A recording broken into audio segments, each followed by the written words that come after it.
Afternoon, folks. Man, it is a beautiful day. It is hot. The weatherman lied to us and said we were done with 100-degree days, but here's another one. It's 102. But it is an absolutely beautiful day. The water is nice and calm. I can see fish and turtles, and the acorns are falling everywhere. I keep hearing what sounds like gunshots in the back, and it's the pecans and acorns hitting the tin roof on the camp house next door. But nobody's here with me today. It's just me. I brought the 40-foot trailer full of telephone poles. I'm going to drop that off. Not sure if I can make it next weekend, but hopefully we can. And maybe start working on getting a sawmill location set up. I have showed pictures of the sawmill in action, or video of the sawmill in action, and I'm super excited about that. But it's just been a busy few weeks. I had a couple of funerals to go to. Our good friend and my wife's boss, Kelly Sawyer, lost his mom. We had to do that a couple weekends ago, and then this weekend we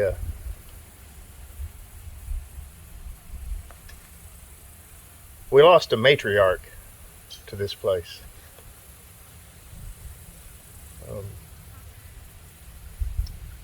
We always called her Aunt Francis. The other side of the family, on her more direct side, called her Mama.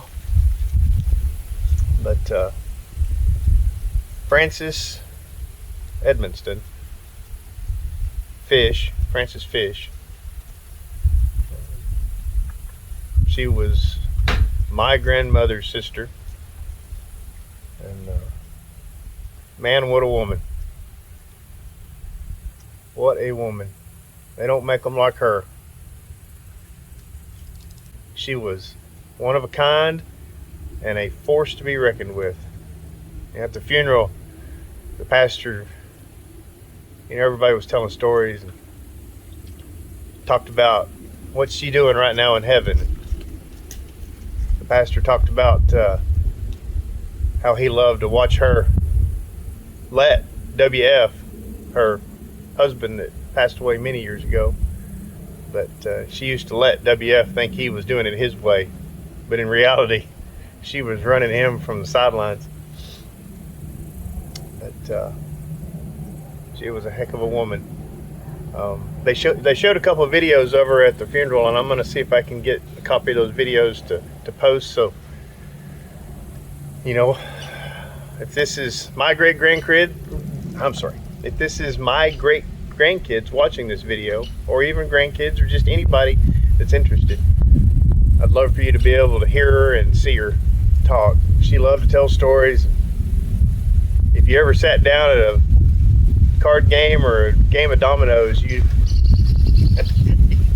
you certainly know how intense she was.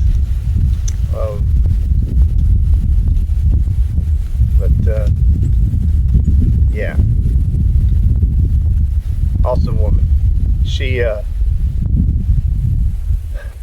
one of the stories goes, she had her grandson bring her to San Angelo one time and drop her off at the hospital, and I think the pretense was just for some testing.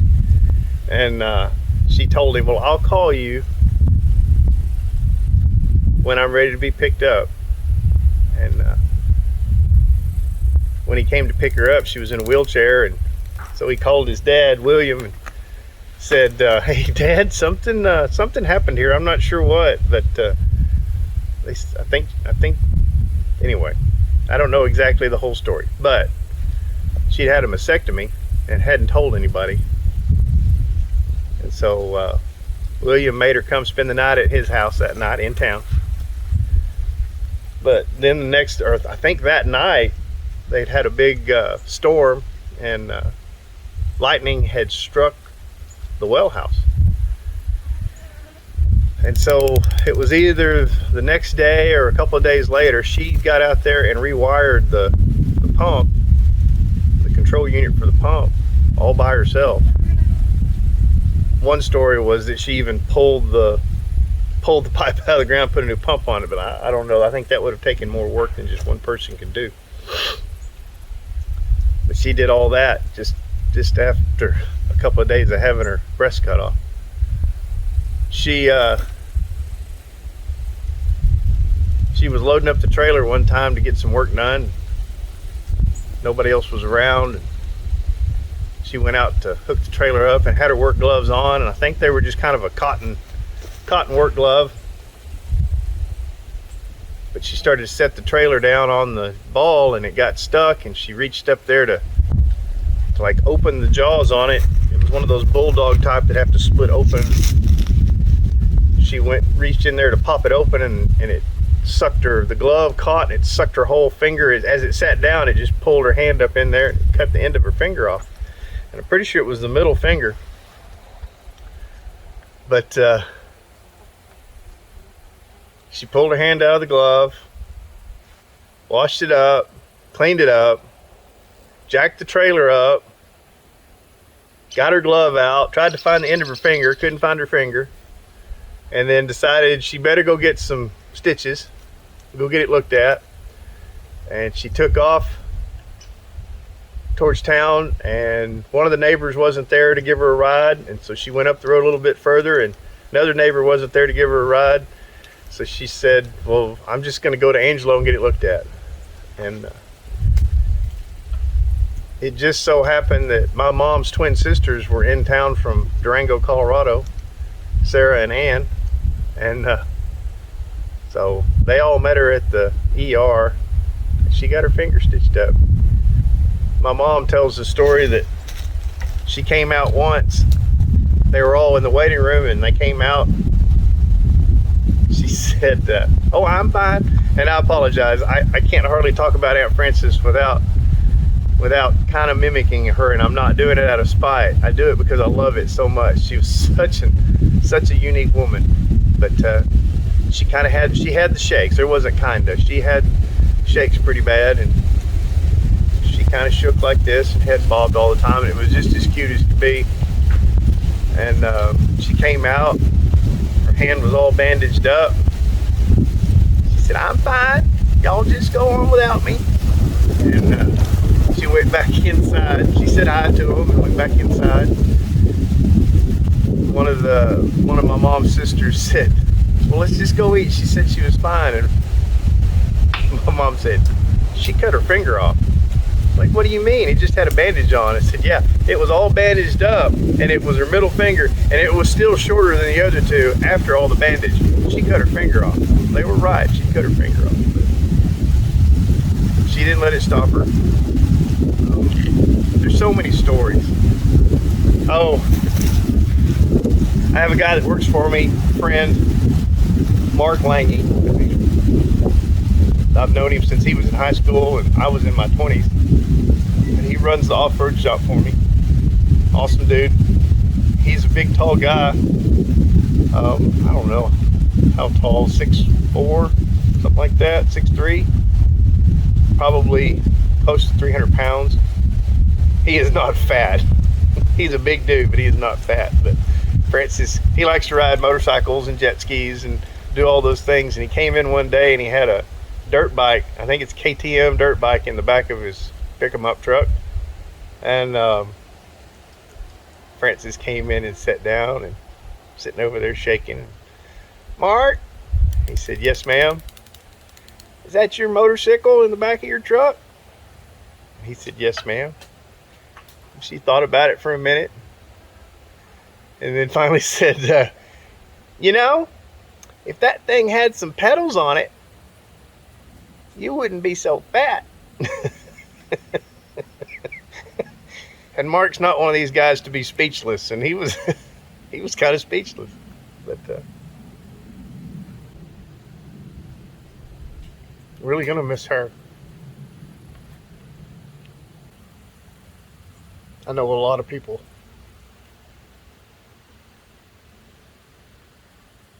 are really gonna miss her.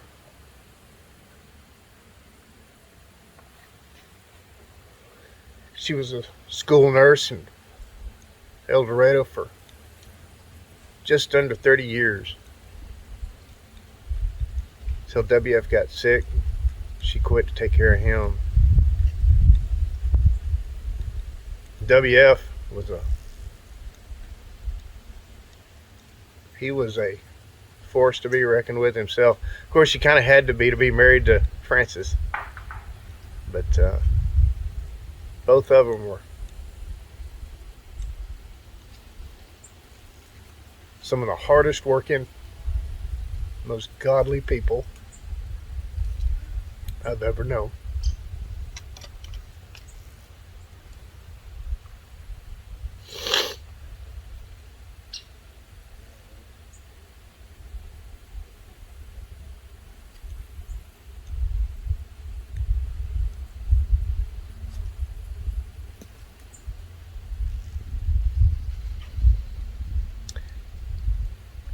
Just a few more days, she'd have been 97 years old.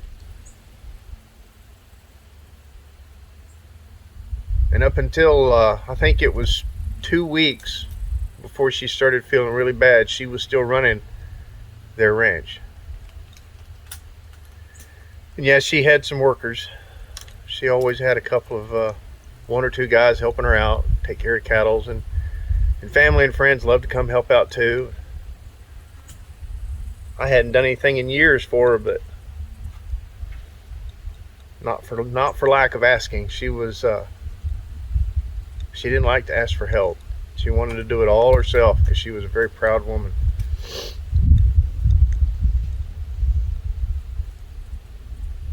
I managed to go sit with her for I don't know, 30 minutes or so and just talk, just me and her, for a few days before she passed. And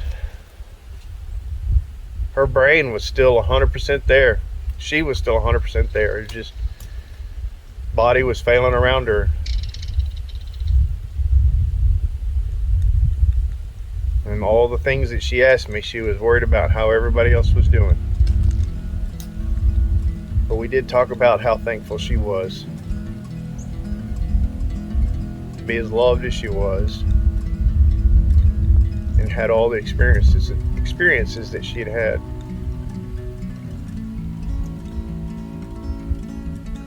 Just an absolutely wonderful woman.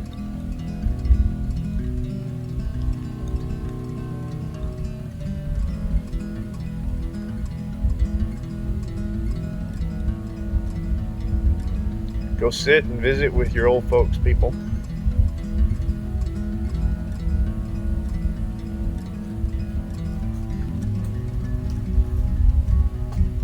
Let them tell you about the good old days and the not so good old days. I think a big problem with us right now is we're canceling so much history that we're doomed to make the same mistakes that we've made 100 times. And it scares me for my kids and my grandkids. It scares me for the world. Kind of why this place is so valuable to me is it's a simpler life. It's a simpler day. Yeah, there's lots of hard work. There's nothing wrong with hard work. You hurt at the end of the day.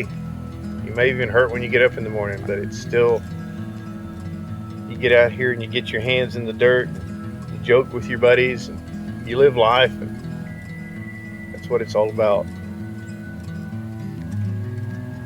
Another family friend that passed a few years ago is like a grandfather, Haile Simon.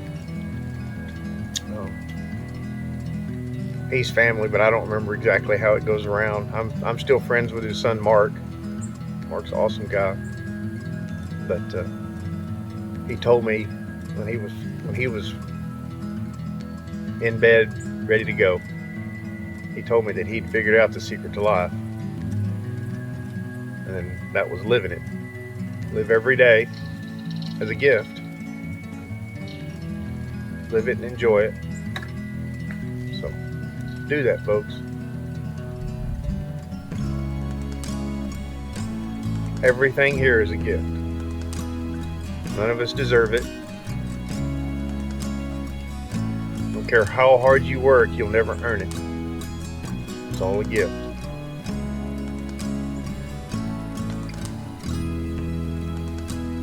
I better get these logs unloaded. I'll see y'all later.